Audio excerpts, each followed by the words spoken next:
Ang grandfather paradox ay isa sa pinakasikat at pinakapinag-uusapang problema pagdating sa time travel. Ang senaryo ay simple pero mind-blowing.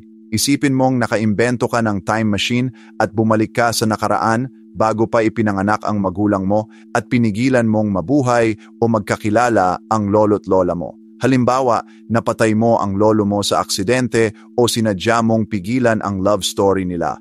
Kung ganon, hindi mabubuo ang magulang mo at sa huli, hindi ka rin mabubuhay.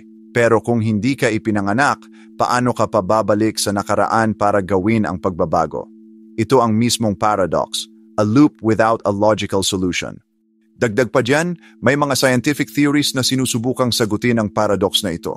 Una, ang multiverse theory. Sabi dito, bawat desisyon o pagbabagong ginawa mo sa nakaraan ay lumilikha ng bagong timeline or universe, hiwalay sa original mong pinanggalingan. So kahit pinatay mo ang lolo mo sa nakaraan, hindi ka maaapektuhan dahil nasa ibang universe ka na.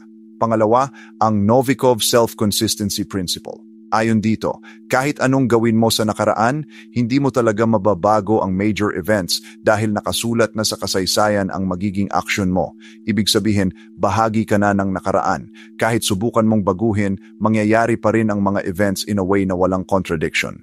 At ang pangatlong pananaw, mas simple pero brutal. Imposible talaga ang time travel sa nakaraan. Period. Sa physics, lalo na sa theory of relativity ni Einstein, posible ang time dilation o ang pagbagal ng oras kapag sobrang bilis ng galaw mo, malapit sa speed of light.